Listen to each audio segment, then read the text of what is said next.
had a project called WAYS, Women and Youth in Sustainable Enterprises. That was funded by GIZ, and part of that training was to do nursery development. But how it all started was with ABCD training in some of these communities, and part of the communities that we're working with was Eshowe, and that's where one of our partners in the project is based, and they've got in-depth knowledge on agriculture, around climate change, around poultry, a lot. So they partnered with us. So when they came into the project, they had their own farmers in the area.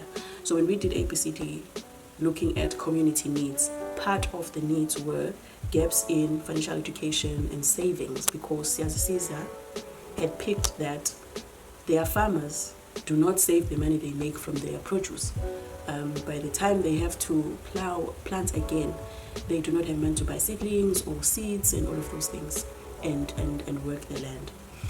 So the financial education and savings came in handy, because they now learn how to manage that money that they make from the sales, and also be able to save for the future and for planting again. So when the group requested for the savings, we jumped at that request, and we provided the financial education, we provided the savings.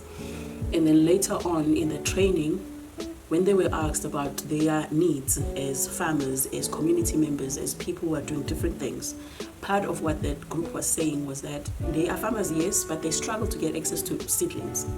Because they go to the nursery in Eshowe, sometimes they can't find the seedlings that they're looking for, or they can't find the quantity, they can't get the quantity that they're looking for, because they've got like hectares and hectares of land. Because they're right in the middle of Mbangeni, which is on the other side, and Eshowe, which is on the other side, and these are towns, and they're right at the middle, and it's not that easy in terms of transport to get on either side of those towns. So we decided, looking at the work that they've done, the journey that they've walked with this partner, it would be beneficiary to them to receive the nursery. So when the training came, motivations came in from different areas, and one of the motivations that came on top and received a nursery, that were people that were going to attend the training, was also them.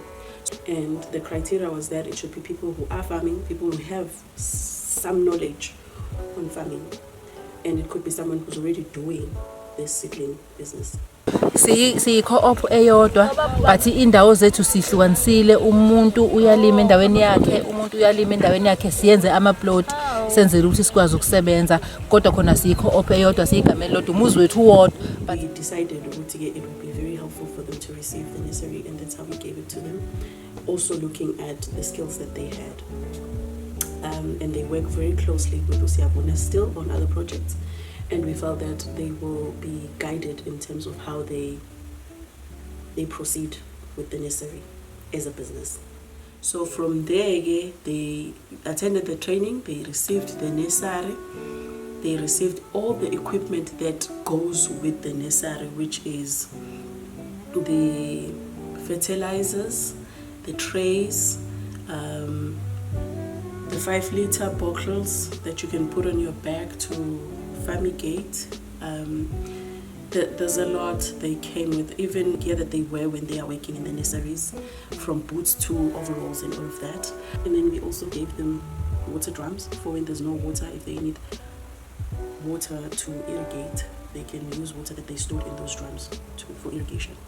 When they started with the nursery, we couldn't, because the project was coming to an end, we couldn't give them time to germinate the first seedlings. So we had to bring in seedlings to demonstrate how the business would run.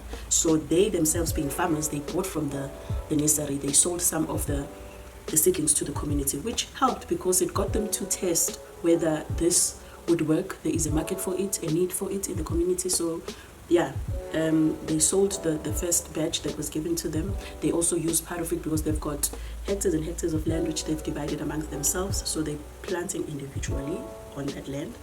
Where they are planting together as a co-op is with the sugarcane, which is under Hewlett. And if you see where they're planting, you'll see that there's an irrigation system that's already put there. That was put by Hewlett, installed by Hewlett. So when we came to put in the nursery, we connected to that irrigation system for them to irrigate the nursery. So them being farmers and working with Hewlett, planting a sugar cane, Hewlett has trained them on how to plow and maintain sugar cane. They come and they harvest for them. They take that to Hewlett and they get their payment. On the side, apart from that, they are planting veggies which they sell within their community and also consume with their families. They also make money from that. So with everything that they are plowing and selling, they make around 30K. That's what I've heard at some point, that they make that much money. But the sad part was that it was a frustration for the partner that we had in the project, that when they want to go and buy seedlings for them in bulk, the farmers cannot put the money together at the time that they need to do that because they've used the money. Now they have to wait for them to get it from somewhere else. So that brought a strain into the whole flow of things. So when Caesar comes and says, guys, do you need seedlings? Do you need seeds? What seeds do you need? Then we can get them to you as soon as possible. Then they're like, okay, we have to wait to get our grants, blah, blah, blah, blah, blah. So that's when they saw it's, oh, okay, they use all their money, they don't save. There's a gap for financial education, a gap for the savings methodology. So the financial education and savings that was provided by SABF to the group made few changes there and there, because people were now understanding that they have to plow, sell and save for the future. And that went very well, because they were even talking about how personally they've benefited from being part of the savings groups and receiving financial education. They've been able to support their children that are in tertiary institutions. They've been able to improve there and there within the household and support within the household. Some of them talked about getting out of debt.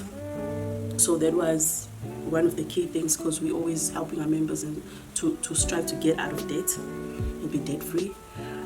So for these members, it was very eye-opening to be part of that methodology itself.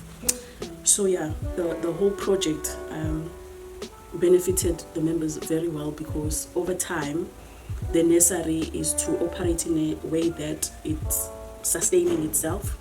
They germinate the seedlings, they sell them within the community, and also they buy from their own business to go and plow in their own plots, and then they sell their produce while also selling.